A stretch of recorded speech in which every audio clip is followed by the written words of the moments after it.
One aspect of the Game of Thrones of the Night King is altered by the revelation of Aegon, the Conqueror's dream in House of the Dragon.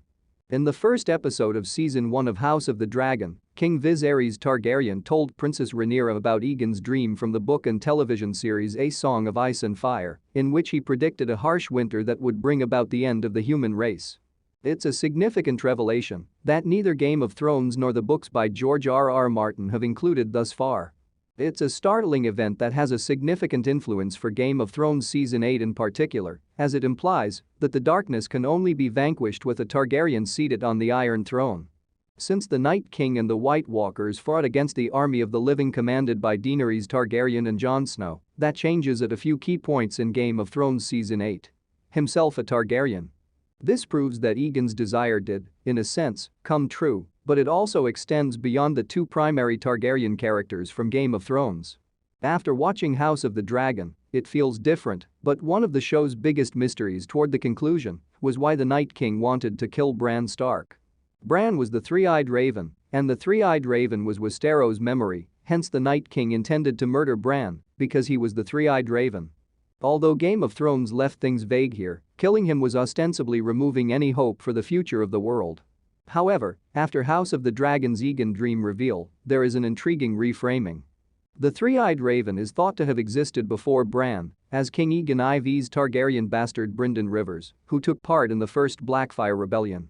Bloodraven eventually joined the Night's Watch and rose to the position of Lord Commander before vanishing beyond the wall. The three-eyed crow character from the literature is claimed to have been a lord by the name of Brynden, which would suit with his being Bloodraven. Thus, it establishes an intriguing parallel. Not only did the Night King's victory depend on the death of a, presumably, Targaryen, but it also required the presence of a Targaryen to fight him. The three-eyed raven becomes even more significant if Bran's predecessor was a Targaryen parody.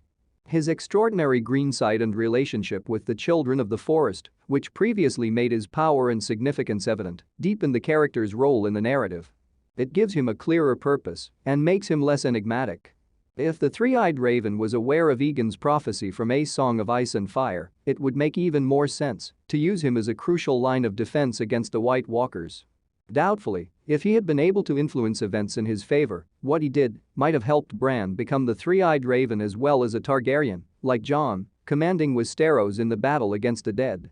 In turn, that contributes to elaborating on the significance of Aegon's White Walker dream and solidifying its status in Westeros history. This makes it an even bigger struggle between House Targaryen and the White Walkers, rather than just a prophecy passed down from king to successor that none of them actually had to face.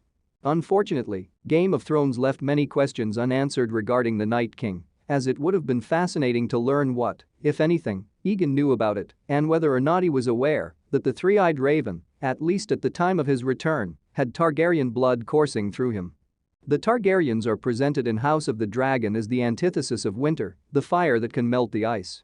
It is a wonderful addition to the story that the Night King's greatest adversary, at least initially, comes from within that Targaryen family. This gives the story even more weight and significance.